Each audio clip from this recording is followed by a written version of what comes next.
لە مانگی 12 داوام کرد لە سەرۆک وەزیرانی کە ئەو سەرۆکوەزانی کە نەماوە ئێستاکە کە بە ئاساییکردنەوەی بارودۆخی شاری کەرکووک بەڵام بەداخەوە هیچ وەڵامێکی دەبوو.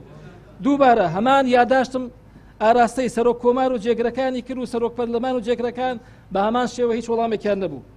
لە ڕووی متمانم بە دادگای عێراقەوە بە تایبەتی محکەمەی ئیتیحادی سکاڵایەکمان لە 15/3/2015 دژی سەرۆک وەزیرانی پێشوو تۆمار کرد، بەڵام بەداخەوە محکەمەی ئیتیحادیش لە جیاتی ئەوەی بە 15 ڕۆژ موعدی مرافعەکە دانا تاکم ئێستاکە موعدی مرافعی دانەداوە.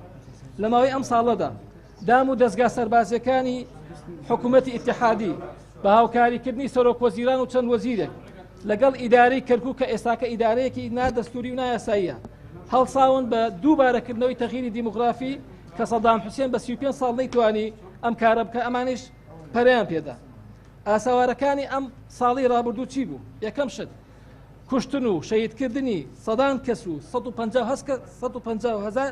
150,000 کەسیان ئاوارە کرد بۆ هەرێمی کوردستان کە بە سوپاسەوە پێشوازیان لیا کرد. نێشتنی ڕواڵەتە سەربازیەکان کە تاکم ئێستاکرد ناو شارەکە ماوەتەوە محاسەبەکردنی هەر کەسێکیش کە بەشداری هەبووە لە ئەو بارودۆخی کە ڕوویدا لە 16 ئۆکتۆبەر و دوای 16 ئۆکتۆبەریش. ئامادەکاری پشتگیریکردنمان بۆ بەکاراکردنەوەی ئەنجومەنی پارێزگای کەرکووک داواتان لەکەین دووبارە دەورتان نەبێ و ڕۆڵتان نەبێ بۆ کاراکردنەوەی ئەنجومەنی پارێزگای کەرکووک بۆی کارەکانی خۆمان جێبەجێکەین.